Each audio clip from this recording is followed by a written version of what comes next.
Sight Bites. Answers to questions from the Next Bite website. Brought to you by Purina. Hey Rex, yeah, I didn't forget your stuff too. Got to take the dog treats when you take the dog fishing. Now this week our question comes from Jim in Minnesota. Now Jim says he's new to walleye fishing and would like our recommendations on what to look for an entry-level boat.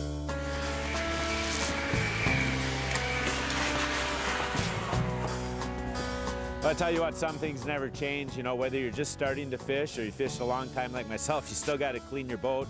The other thing that doesn't change is whether you're buying a starter boat or have been walleye fishing a long time, there are certain features you want to look for in your boat, and that's what I'm going to cover in this tip.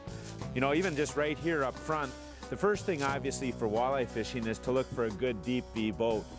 Deep V is important because a lot of our best fishing for walleyes are on bigger bodies of water. Beyond the deep V though, there's another real important performance thing you want to look for in your hull. Let me take you to the back and show you that.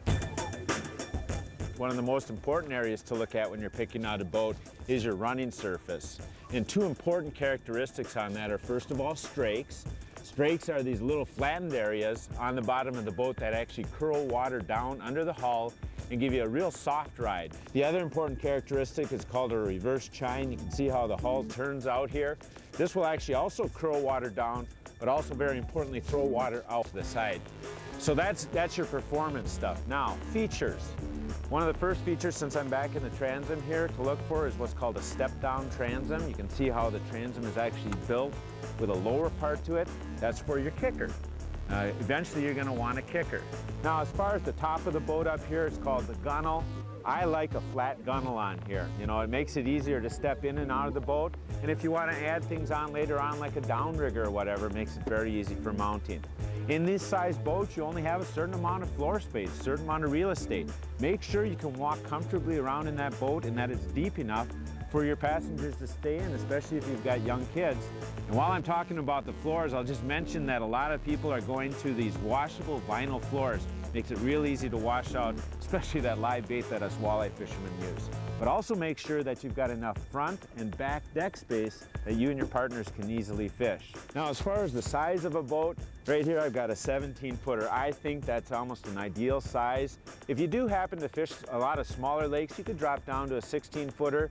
If you fish a lot of the Great Lakes and you want a little bit longer boat that can span the waves, then by all means step up to an 18-footer. As far as your engine, don't leave yourself short. If you're going to put 3 or 4 guys in here and all the equipment, make sure you got enough horsepower. You can easily get up on plane.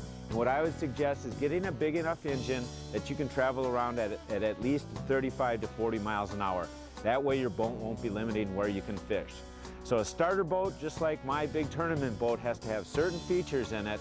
But with a package like this, you're going to be able to fish a lot of places and catch a lot of walleyes. You can get answers to your questions just like that, read tips, articles, even get involved in a great forum page, all on the Next Bite website. A great source of information to help you get your next bite. Hey Rex, here's your next bite. Atta boy.